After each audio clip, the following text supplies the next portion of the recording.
Danganronpa.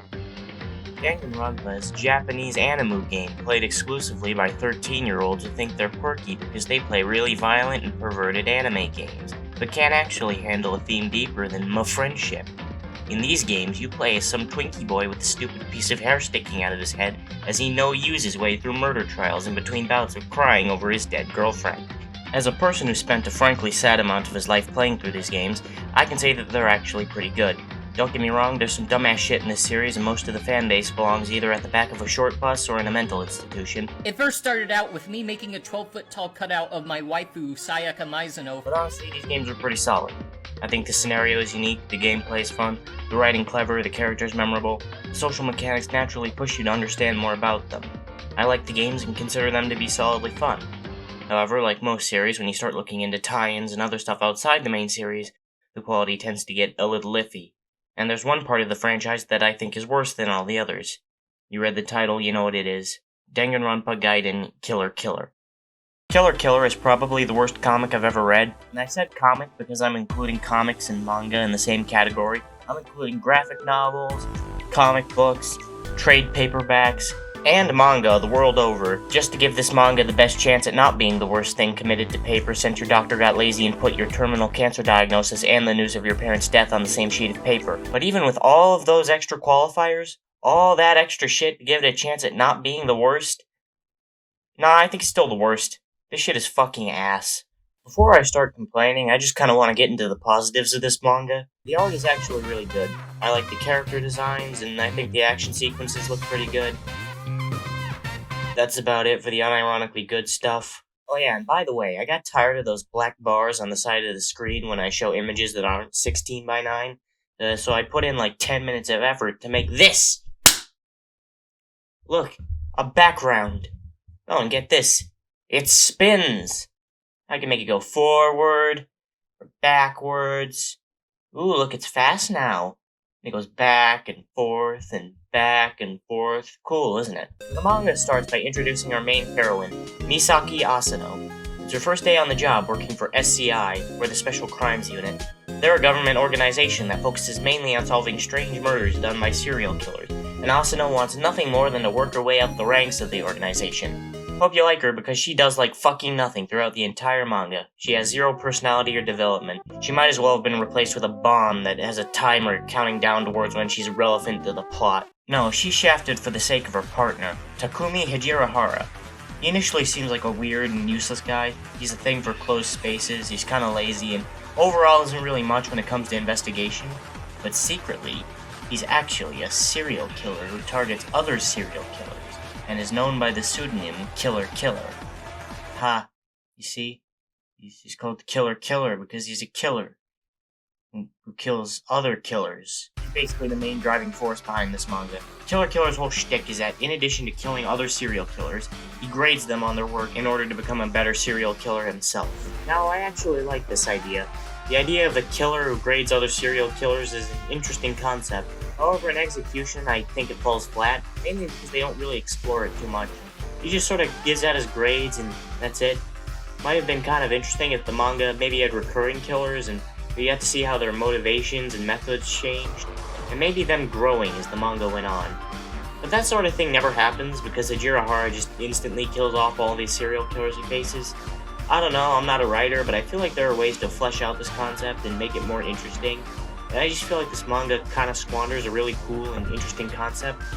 You'd think with the general idea of this manga fitting a buddy cop sort of mold and the series that this manga is based around, you'd expect at least some sort of focus to be put on the whole investigation aspect of the mystery, right? Well, no, because Hijirahara just kind of always seems to know who did the murders for some reason. The only reason they give for why is just, oh, I'm a killer, so I totally know why you're a killer too. This is just such a wasted opportunity. I mean, it's a Danganronpa spin-off. Why would you just completely neglect the investigation aspect? You don't even really have to focus on it. Just have Hijirahara notice some really small, inconspicuous clue that leads him to the killer. At least then it isn't just Hijirahara knowing exactly who the killer is through some complete bullshit reason. Before I get any further, I should address the elephant in the room. So basically, the big gimmick with Killer Killer is that at the start of its run, no one actually knew it was a Danganronpa spin-off. The Tenkabon obviously makes no effort to hide this because the secret was long out by the time it was released, but for the first 2 chapters it was just presented as being its own thing.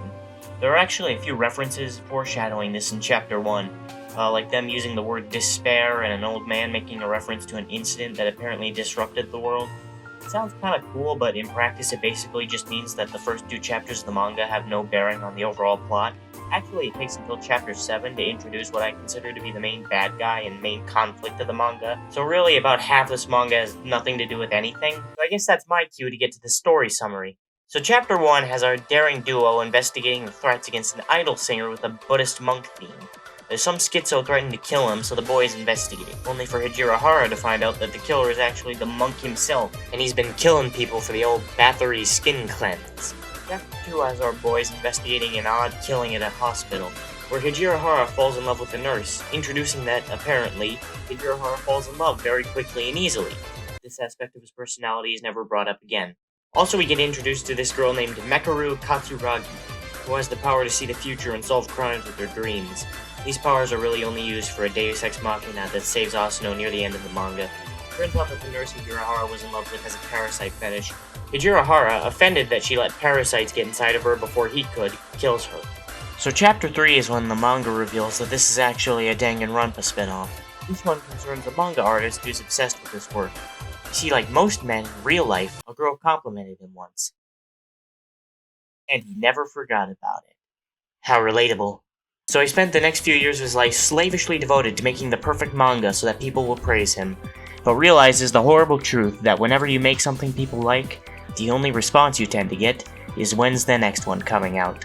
And as Hajirahara shows us, this guy's dedication to realism extends to the killings being reenacted IRL by the mangaka, which is something Hajirahara does not like at all, because he values originality and passion over all else when it comes to his serial killings. The mangaka takes his criticism as well as most professional authors do, so Hajirahara shows him how you do a copycat murder. The chapter actually has some really cool subtle nods to the franchise before the big reveal near the middle of the chapter, like the mask that Peko wears in Danganronpa 2 being on the author's wall, or how you can see a girl strung up like Chihiro. I actually missed that my first time reading. Gotta say, there's actually a pretty nice attention to detail. I can appreciate it. After a brief rundown of the series' lore, we find out that Misaki and Mekaru have been kidnapped by a guy named Ted Chikatilo. Is it pronounced Chikatilo? I don't know. I found this Russian serial killer with the same last name, so I assume the surname is Russian? Chikatilo. Huh.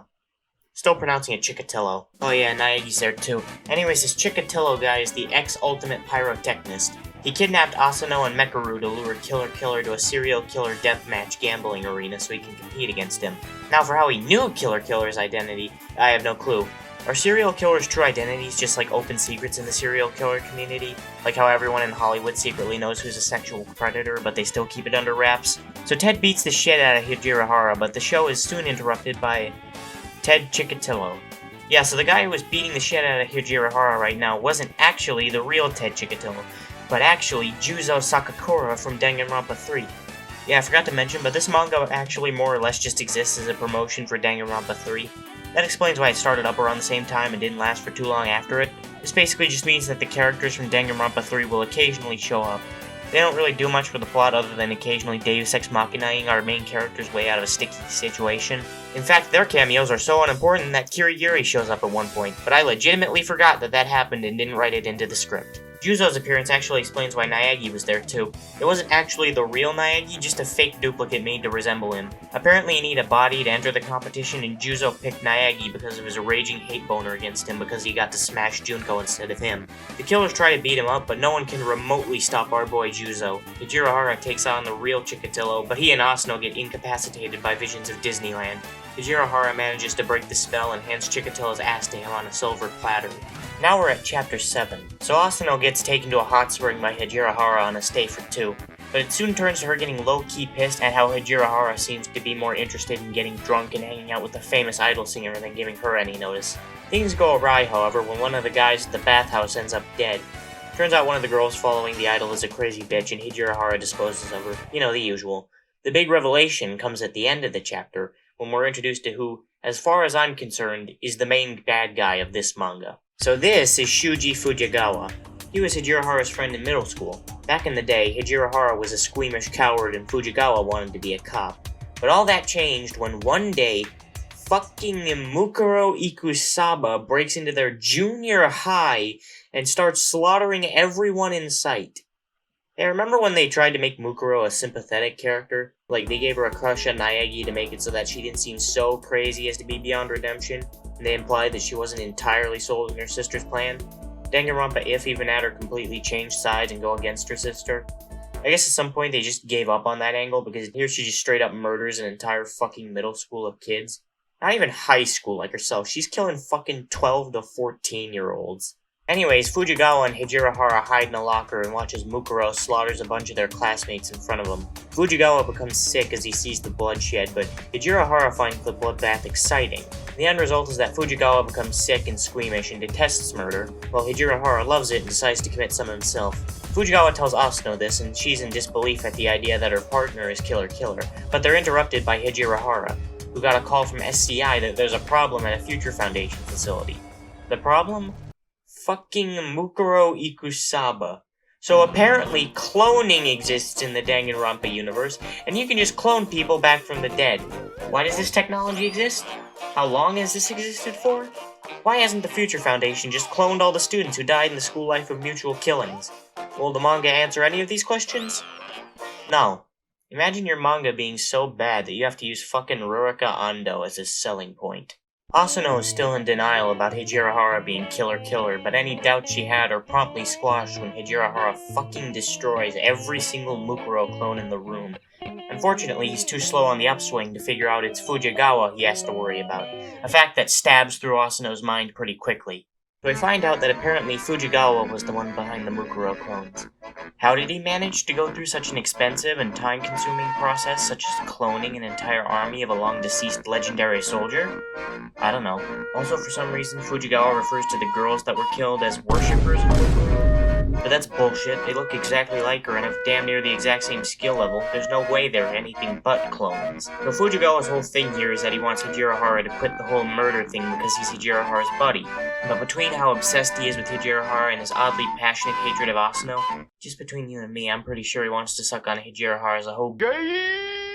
The members of the Future Foundation show up and take care of Fujigawa, but not until after he straps something to Asuno's neck. Fujigawa's whole purpose in the story is sort of an inversion of Hijirahara. Big twist is that there are actually two people who go by Killer. Hijirahara, who kills because he loves killing and wants to be better at it, and Fujigawa, who kills because he hates killing and wants to stop killers. Again, this is kind of an interesting concept to explore, but they never do anything with it. Fujigawa's and Hijirahara's ideology are never really explored or given any thought. Fujigawa never amounts to much more in the story than just a one-dimensional bad guy who wants to stop murder and goes way the fuck too far in his quest. And the story also has no problem with Hijirahara and doesn't seem to bring up any issues with his killings. You could probably do something interesting with this dynamic, but goddamn does this manga not do that.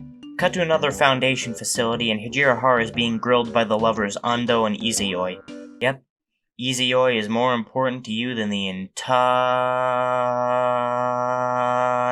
world. Fujigawa goes on livestream and tells everyone that he wants to get rid of murder once and for all, and his way of going about this is to blow up a bunch of bombs that will kill everyone in Japan.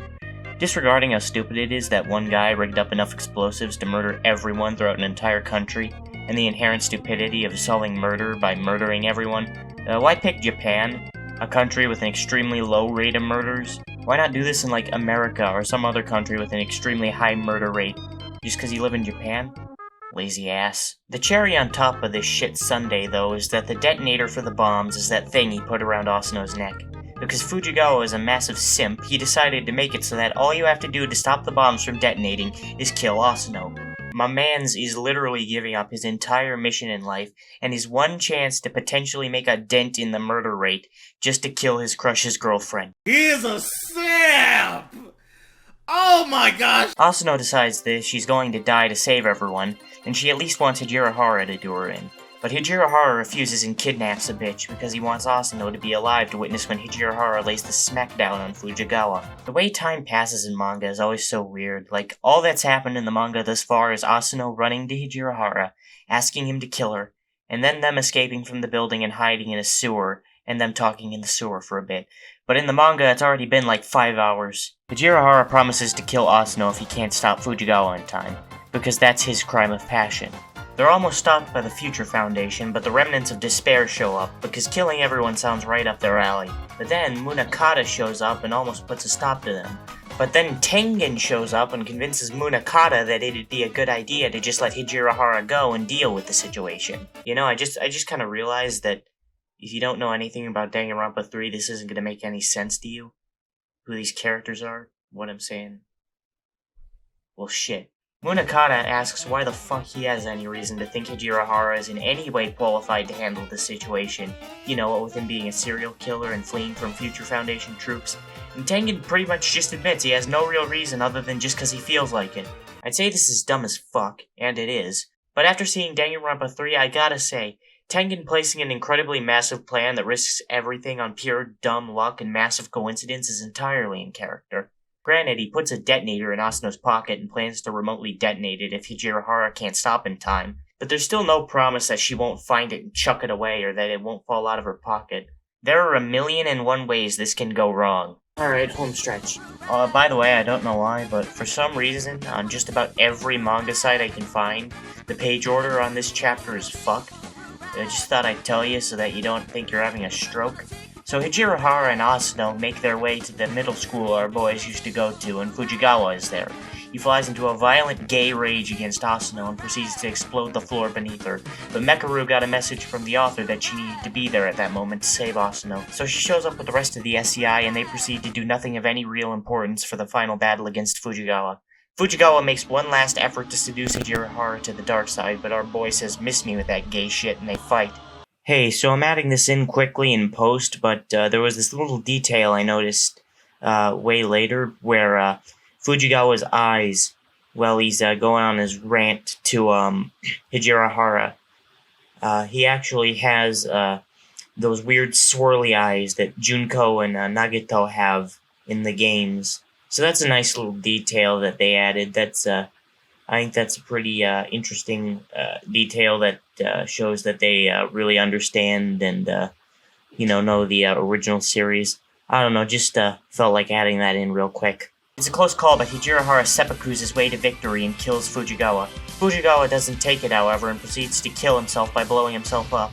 What a fucking loser. He can't even take a single loss like a man. He's like one of those guys that rage quits online fighting games and matches rather than taking the loss like a man. Fucking loser.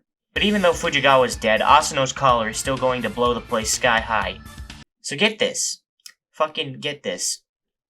In order to get the bracelet off of Asuno's head, Hijirahara takes a knife and fucking chops off her head. I repeat, he fucking chops off her head. And somehow this doesn't kill her. Apparently, the cut was so fucking smooth that her head just magically reattaches itself after it falls back on the neck. This is single-handedly the dumbest thing to ever happen in the entire franchise. No fucking doubt in my mind. Nothing surpasses this in pure stupidity. Endgame now. So Asuno's back at work. Obviously, Hijirahara ran off and is nowhere to be found because now everyone knows he's Killer, so he'll be arrested if they find him. Asuno's pretty down, though, because Hijirahara promised to kill her himself because he was in love with her. But Hijirahara was actually in the locker, and then they agree to kill each other as the ultimate lover's suicide.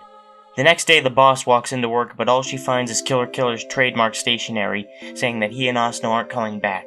And that's the end of the story. Just about every source I can find that talks about this manga seems to be under the impression that the ending is supposed to be ambiguous. Like, oh, did they kill themselves or did they not?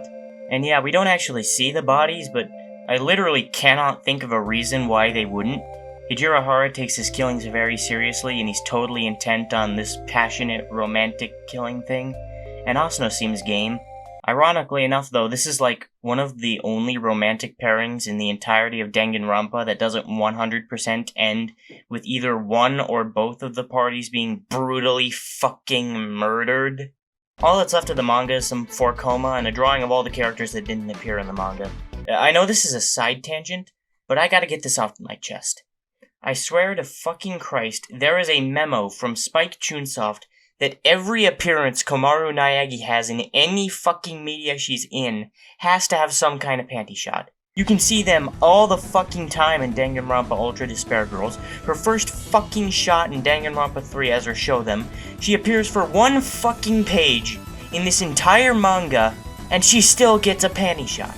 This seems like the dumbest thing to rant about. I know, I'm a stupid pervert for even giving it a single second of my thought. But my fucking god, I feel crazy. I just need to know if anyone else noticed this, because it's been driving me crazy. Oh yeah, this video was about a manga, wasn't it? So, what was the point of this video? Why am I complaining about some stupid manga no one cares about? Well, here's the thing. Danganronpa Gaiden Killer Killer is a fucking terrible manga. The story is nonsensical garbage, whenever it isn't filler, that is. The characters are mostly wooden planks. It's basically just an extended advertisement for another piece of media. Overall, this thing's mostly just garbage, and that's why I recommend reading it. I'm serious. I think this manga is beautiful in its mess. It is enjoyable in the same way movies like Twisted Pair or The Room are. How could you have done this? Jim! It is a mess that is entertaining in how shit it is. If you're a Danganronpa fan, I think this manga is worth a read. Even if you aren't a Danganronpa fan, I can still recommend it because I don't think the story of Danganronpa is too necessary to enjoy. Just make sure you read the Tankobon version. It's got all these nice full color pages that look really nice and a new translation that better retains the references to the Danganronpa lore in the early chapters. Spike Chunsoft has been making an active effort to officially translate a bunch of Danganronpa manga, but for some reason they left out this one. So get on it, Spike Chunsoft. I want to read this mess officially. Anyway, like, subscribe for more, all that bullshit. I'm out.